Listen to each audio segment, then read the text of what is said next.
okay to be wrong. We live in a culture, and I don't know if a culture ever existed that this wasn't a precedent, but in our culture, if you're wrong about something, there's kind of a sense of shame about it. There's a social pressure to be right. Now, the way I live my life, and I've ended some of my videos with this, I would rather be proven wrong than stay wrong. If I'm having a conversation with somebody and they bring up a fact that I didn't know or sounds better than the perception that I currently have, I will admit to it. And then I'll think about what it was. I might not in that very moment adapt it to my understanding, but I will admit that I don't know something or I might need more information on something. And in some cases, it's pretty obvious that I'm wrong. And I find that if I live my life that way, people are so much easier to talk to interact with. Like at work, I have been in charge of people on multiple occasions. Currently, I'm not anymore, thankfully. And even as a Gothi, I'm a leader of my kindred. A leader, not the leader. It's really important for me to be receptive to the opinions and thoughts of people that look up to me or that I'm in charge of. And part of that is cultivating an unbiased mind.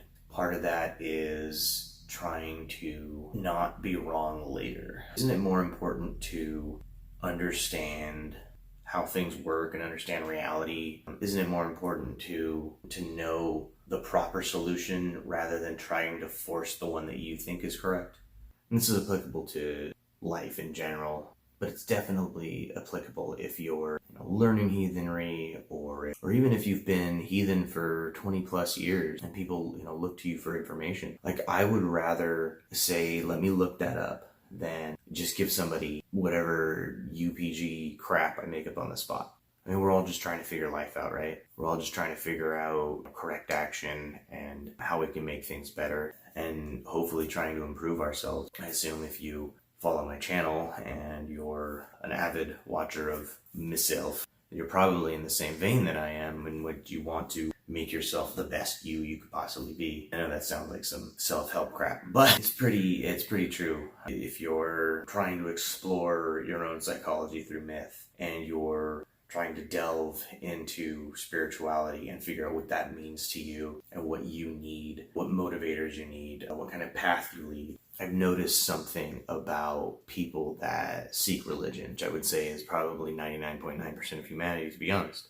I think even atheists, to a certain degree, seek a higher understanding.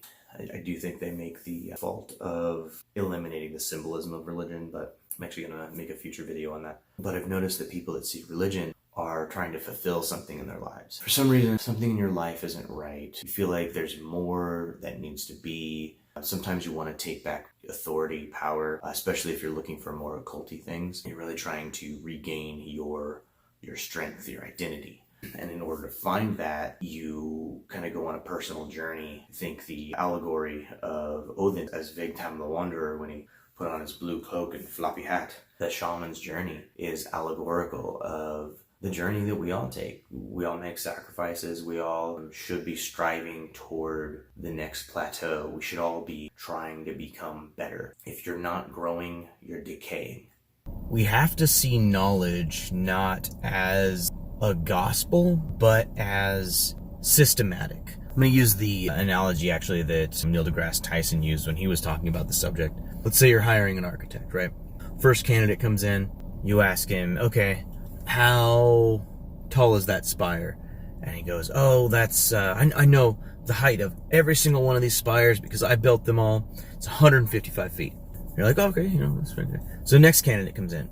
You ask that candidate, how tall is that spire? And the candidate goes, I don't know. Give me a second. Runs outside, looks at the shadow of the building itself, measures it to their own shadow, or looks at their own shadow, knows their height, does the math, comes back inside. It's approximately 150 feet. The one who uses a system to figure things out is the one that I would hire.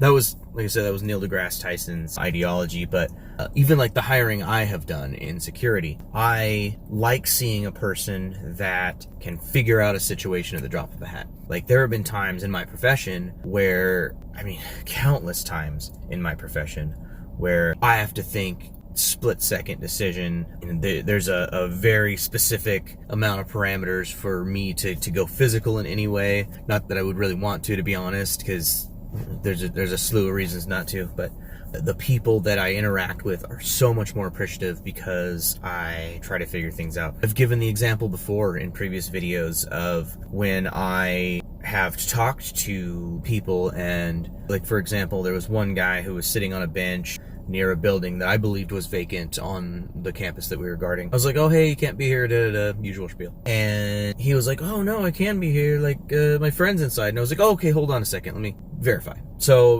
radioed to my supervisor at the time, and he confirmed that we are actually using that building for training, which I was not aware of at the time. I apologized to him. He was much more appreciative of that, and because of that interaction, he might see security as a little bit better, and then that not only makes my job if I have to interact with the individual later on down the road, or if he interacts with another security guard, then that is beneficial, right? Well, the same thing goes for, let's say you're looking up how to do Blot and Sumble or something like that, right? You've been doing it for years. Like when I first became a Gothi, I had been doing it for years. When I was doing it, we had never used the Blot Bowl or the Sprig, anything like that. And it wasn't until I did further research that I was like, okay, this is how we can incorporate that. And then even further research showed me why we do that and in what order we do that. And I was able to incorporate that more into our ritual and increase the quality of the ritual. If you think about it, that's the difference between knowledge and wisdom. Knowledge can be fact, whereas wisdom can be process based on experience.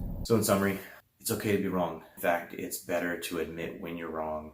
People will receive you a lot better. It's better to be proven wrong than to stay wrong.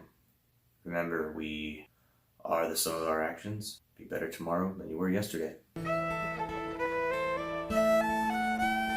So if you notice with my sweet ass shirt, this is actually from my Teespring. I don't expect everybody to wear my logo. It's probably something I'm gonna buy more than anybody. I like that my doodles are on shirts. So I have a Redbubble and a Teespring. Throw those in the comments. Same with my Patreon subscribe star. If you have any suggestions for designs you think I could make, let me know. I'll throw my email down there too if you want. Skull!